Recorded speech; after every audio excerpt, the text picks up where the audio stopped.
Okay, You are now live. we are now live. This is Senate Finance. And there's Senator Sirotkin.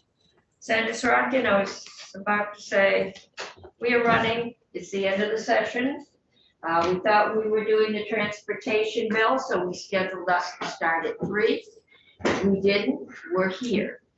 It is my intention to vote out 5, 10, and Faith is once again scurrying to move everybody. Would you like me to find Senator Bragg? Just stick your head in, I can just stick my head out and call and yell. in his committee room. Yeah. And tell him I just need it for 10 minutes. Okay. We're going to go into recess until 2:15. That was the fastest time we could move ourselves, that we can move witnesses around. So Abby, can you have the final copy, right? We were sending things last night when we left to the printer, or to the editors, and you have a clean copy you can share with us? Yes, that's right, Madam Chair. Okay. For the record, Abby Shepherd, Office of Legislative Counsel. There should be 2 documents under my name on the committee webpage for H510. One is the language and the other is the side-by-side comparing the House version and your proposed strike all amendment. Would you like me to walk through the entire bill or just the changes compared to last night? I need a copy of the bill. We're gonna vote it out. Well, we have the original. Yes, and we will need to get a clean copy. I assume Abby or Faith can print one here to the printer, so we'll have a clean copy to take upstairs. Right, and this is a strike all, I'm assuming. Yes, it is. Okay, why don't you walk us through 20,000 foot level here? What did we end up doing? And then hopefully we will be ready to go. Excellent. So the major changes from the bill that you saw last night is, I'll just do it in chronological order. So for the child tax credit, there is a slight change based on DEVA's recommended modifications to the language. So there is now a reference to Medicaid under Title 32, Chapter 19, in the subsection that talks about the credit not intending to have any impact on benefit determinations, which is also expanded slightly by not limiting that exclusion from benefit determinations to 12 months after receipt of the child tax credit. So those are 2 small technical changes to the child tax credit section. Additionally, there was discussion about the discretion granted to the commissioner to allow a taxpayer who does not otherwise have to file a return to file instead on a simplified form. That subsection has not been changed from the other version that you have seen prior to today. We leave that. I did get an email, so did Faith. I have not had time to get to it, but it was from the tax commissioner, and it was about concerns about the short form. I think we decided last night, since it's mentioned in this bill, we can deal with that in conference. If this is still standing, that to alter that form or that requirement, or require a full form, whatever it takes, we can do it there rather than hold this bill up again. So we are aware of the concern and we will deal with it. All right. Just a question, Madam Chair. Yes. Make sure that I'm looking at the right document. Are we looking at draft 3.1 version 3? That is correct, Okay. Senator. Draft 3.1, it has yesterday's date because I started making the changes right following your discussion. So it's a timestamp of 4:15 p.m. Okay, good, thank you. You're welcome. Okay. That said, the side-by-side does have today's date. So I'm sorry if there's confusion there between the two documents. That is the only change that was made to the credits themselves, as they will apply starting this taxable year, which means they'll be available to filers starting next filing season. There is now a sunset for all of these credits. So there's the child tax credit, there's an increase in the child independent care credit, and there's also a new student loan interest deduction. None of those sections have been changed after yesterday's discussion, but there is now a sunset after 3 years. So the two credits and the deduction will be available in tax years 22, 23, and 24. Do the sunsets come at the end of the bill? Where are they? That's a good question. I did, I'm realizing there's a slight mistake in my side-by-side. I will update that for section 6 through 10 because that's where the sunsets are. Sorry about that. Okay. So the way that it needs to be drafted, because there will still be statute, but you'd requested reverting to current statute. It does repeat the statute and adds back in the language that is being repealed for tax years 22 through 24. So it's sections 6 through 10. I put it immediately following the credits and the deduction language. Okay, And I apologize. I will update the side-by-side. That was my mistake. no need to apologize. Just looking for it. Okay. Immediately following the sunset provisions are two sections that deal with the retirement income exemptions. And that is the increase of $5,000 to the income thresholds that applies to Social Security benefits and to the new $10,000 income exclusion. Okay, I am on. I may be down too far. What page are you on? The page for the language is starting Child on, independent care tax credit. And I found the repeal of the child tax credit several pages down. And then are you going on to the child dependent care credit? I'm sorry, I'd skipped through those because there weren't any changes from the last time Okay, other than that's- the, yeah, I was way ahead, sunsets. all right, and the student Sorry, I loan jumped ahead. interest deduction. Okay, that was where it was supposed to be. So then we get to page 6 in section 6, and it's the repeal of the credit. that's correct. All right. And the next. And then I have section 8, but no section 7. Section 7 is on page 6.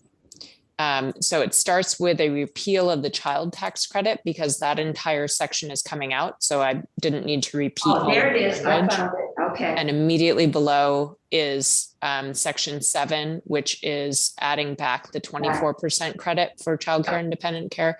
And then section 8 on page 7 reinserts the income limits for the low income child independent care credit and reestablishes that credit as 50% of the federal credit. It also adds back in the language about the types of registered homes or licensed facilities. That's what's under current law. Okay. Section, yes, are there any other questions about that? I'm sorry, I was trying to stay high level. Oh, we're trying to move through it. We should have it memorized, all right. Section 9 begins on page 7, but the changes themselves are all on page 8, and that is repealing the student loan interest deduction. And section 10 also starting on page 8 goes on to page 9, amends the statutory purposes. So it adds back the statutory purpose for the 24% child independent care credit. It amends the low income child independent care credit statutory purpose, and it repeals the statutory purposes for the child tax credit and the student loan interest deduction. So that is the end of the repeals, so the sunsets for the tax credits and the deduction. Sections 11 and 12 on page 9 are unchanged from what you've seen in the previous version. So that's the increase of $5,000 to the income thresholds, both for the existing Social Security benefits exemption and for the new $10,000 exemptions. And so those are for civil service retirement system income, U.S. military retirement income, and then other states that precluded their employees when they're contributing to their pensions from contributing to Social Security. And it still has the requirement that a taxpayer elect one of those $10,000 exclusions when they become eligible for Social Security. It's either Social Security or one of those $10,000 exemptions.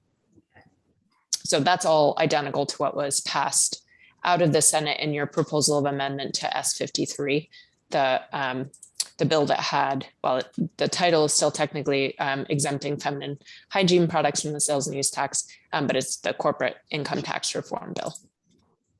Okay, and that's gonna be the least of our problems when we get to conference that bill. So, okay, so that gets us the affordable housing tax credit. Is that where we are? That's correct. Page 15, section 13. The changes begin on page 16. It increases the total allocations for the credit program by $250,000 and makes it clear that for of the total first year credit allocations, that increase of $250,000 is dedicated to manufactured home purchase and replacement. And that is the language that came over from the House in H437. It is identical.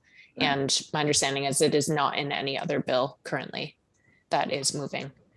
Okay. The next two sections are appropriations. And you had a presentation on this by Stephanie Barrett at JFO yesterday. This appropriates, makes two separate appropriations. One is 1.7 million in global commitment funds. And that purpose is to increase payments to eligible individuals in the aid for the Aged, Blind, and Disabled program. That's starting on page 16. On page 17, the appropriation is split to clarify where the funds are coming from.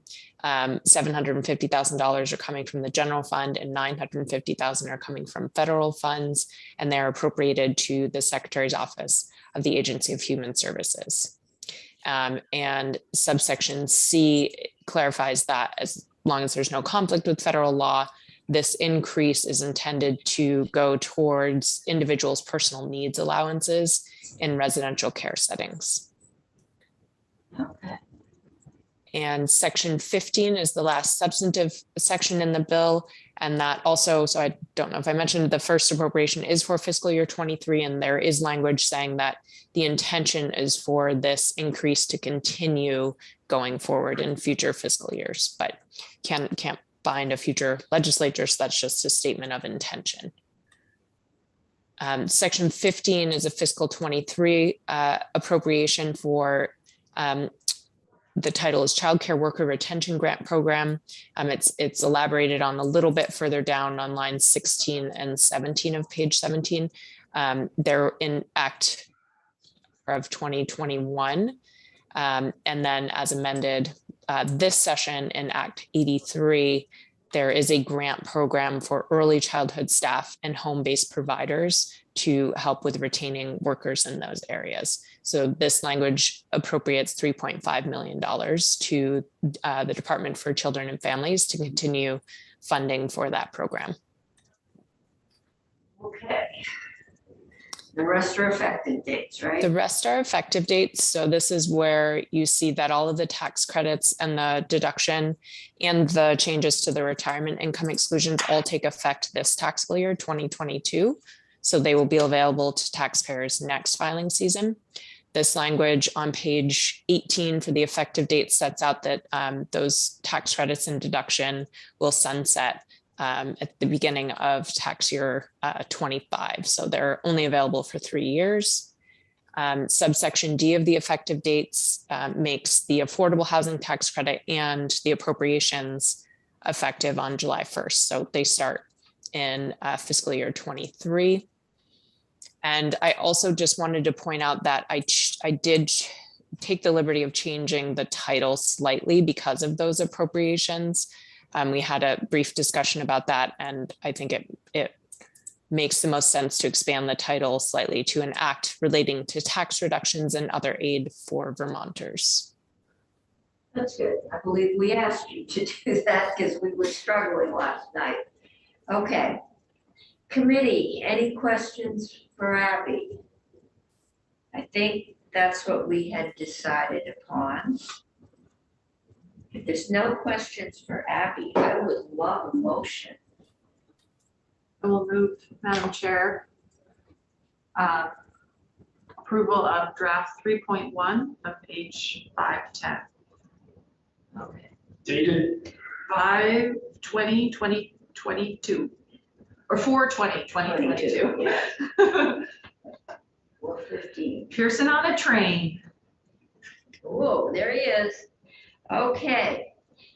Further, it has been moved that we approve draft 3.1 of H510 dated 5/4/2022 at 4:15 p.m. Is there further discussion? If not, all those in favor, please say aye. Aye. No, please say nay. I'm not hearing any. I was a yay, but I cut out there. Okay, you're a yay, I got you. Yay. All right, I did not hear any nays, so I'm going to call that 7-0-0. And I will report that, report favorable. no, that was a strike all amendment. We voted to approve a strike all. We didn't amend the bill. You think we need to, We voted to amend H510. well, we voted to strike it, fine, if I can get a motion to, Report the bill favorably when so amended. all right. So moved, sure. All right, further discussion on that one? If not, all those in favor say aye. Aye. Opposed, Aye. no. We've got it, 7-0-0. Thank you, Senator Pearson. Enjoy the rest of your vacation. Best to your seatmates. Okay, I have a clean copy. We are out until 2:15. And I will take Ending live.